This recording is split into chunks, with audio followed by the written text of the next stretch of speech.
Hi, I'm Michael Sinoff, founder and CEO of HardToFindSeminars.com. For the last 5 years, I've interviewed the world's best business and marketing minds. Now my challenge is to build the world's largest free resource for online, downloadable audio business interviews. I've learned a lot in the last 5 years, and today I'm going to show you the skills you need to survive.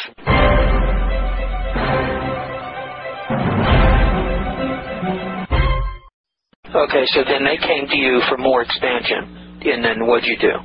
I'll try and get a master broker to accept that project and take that project on and go to a mass market retail chain. I have master brokers' phone numbers where they're presidents of these companies, and I just call them on the phone and say, I want to show you a new product.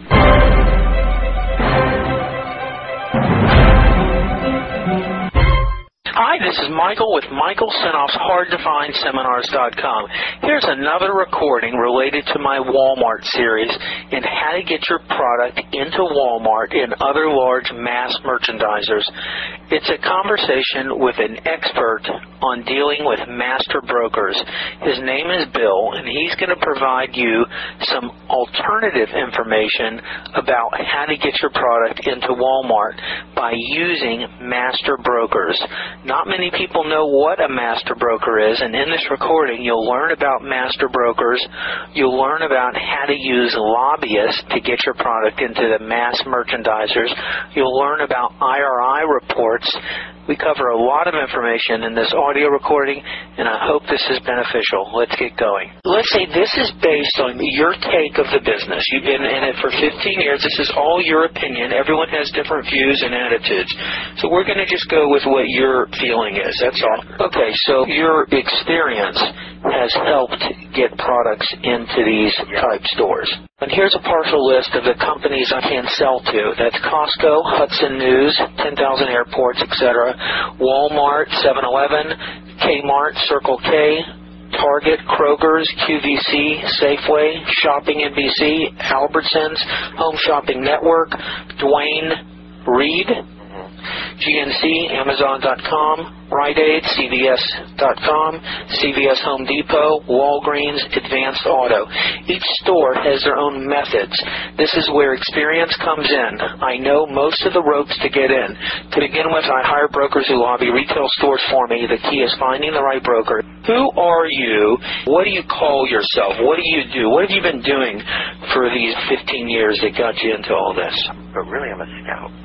You're a scout. I've been selling to these purchasing agents for almost 18 years since 1980. So take me back to 1980. What were you doing 20 years ago? I was the first guy in LA to recycle laser printer toner cartridges. I was selling office supplies, and a guy came to me who makes generic toner for photocopiers.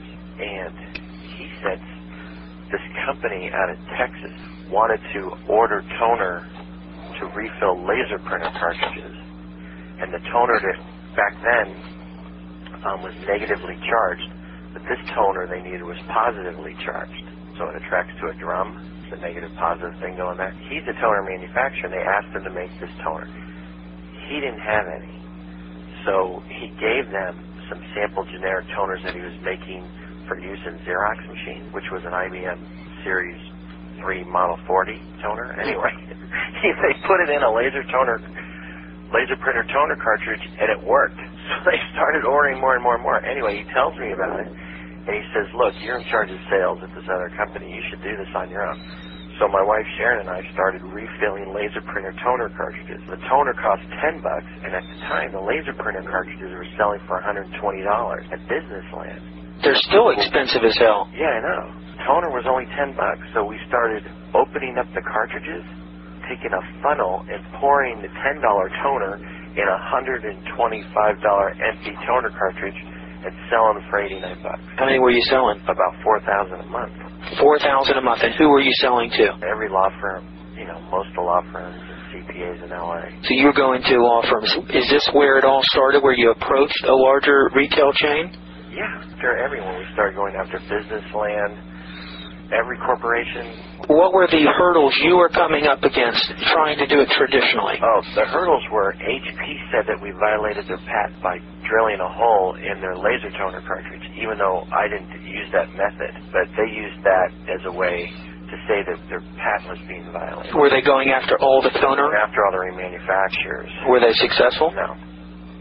Did they send you like a cease and desist? Well, they sent all my customers letters saying that if you use a remanufactured toner cartridge, it'll violate the warranty of your laser printer. That didn't hold up, so people kept buying refills.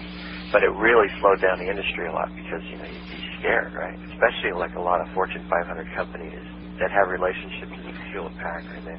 So did your toner business go down after that? Because I was buying so much volume and selling at retail, I started selling the toner wholesale under my own name. How was that stuff packaged? Instead of refilling a cartridge and selling it to Staples, we would take the toner bottle itself, put our company name on it, and sell it to other remanufacturers with a 15% markup. How'd that go? Ended up in 160 countries selling that. Wow. Are you still doing anything with the toner, or did you sell it? The wholesale business, when I got into selling it retail for $89, wholesale for, $10, I was buying it for $8. Eventually, my suppliers cut me out of that and just sold direct to the manufacturers themselves. I had that niche for 6 years, but I still sell laser printer toner cartridges to 6,000 companies in Los Angeles. So I have 2,000 maintenance contracts, somewhere around there. Oh, that's great. I studied that business. It's a great business. Oh, you did? You maybe looked at my website, the Hard to Find Seminars. I have a whole seminar by a guy who put on a whole seminar that taught people how to succeed in the toner business. It was back in probably 1989 that he did it. I've got the tapes and the whole book. I've got an entire course. He was? Well, he was a marketer. He created an information product. This could be sold to every one of your toner remanufacturers, an information product that could show them how to increase their toner business through effective direct marketing and direct mail methods. Yeah, that did not exist until Sharon and I brought it here to California. So today, can you still get that toner? Yeah. Cheap? Today it's like $3 a bottle. Yeah, so it's inexpensive. So there's a lot of opportunity for people who want to get into this business. Well, see, there is, because Staples now sells the cartridges for $49. And years ago, the toner cartridge itself, let's just make it simple, let's just say it was all made out of solid steel. So you could refill it 20 times because it's thick and heavy. Well, as the years went by, the manufacturers like Hewlett-Packard and Canon started making it not steel, plastic and paper. They started making it so it would become more disposable. Because of that, you have to buy more parts of the cartridge itself to make it refillable over and over and over again. Like, for example, a toner cartridge has maybe 50 parts. Those parts used to be, let's say, steel. This is a metaphor. Now they're all plastic and they wear out, so you need to replace 40 of the 50 parts now to make it work right. It's expensive and more difficult, and they have a little bit of a higher failure rate because once it's inside you, it's been around the block a few times. In the old days, all you needed was just a toner. Now you need the toner, a drum, a wiper blade. I got you. So what lessons were you learning when you were purchasing departments trying to get your toners in? Perseverance. Keep calling them. Call back, call back, call back. Were there roadblocks that you didn't understand at that time? Every purchasing agent, says, call me back tomorrow, or you just have to keep calling them back, send them letters, follow up, follow through. If you say you're going to call them back on Tuesday at 3, do that. Hi, it's Michael Senoff with HardToFindSeminars.com. Thanks for watching this video. Many of my interviews last 30 minutes, 40 minutes, an hour, sometimes even up to 2.5 hours long. They're actual mini seminars, and you've just listened to a short sample of just one of over 117 hours of exciting, hard-hitting, mind-blowing interviews on how to make money in direct mail, advertising, copywriting. I assure you, there is not a resource anywhere on the internet or on the planet that comes close to the free information I provide at HardToFindSeminars.com.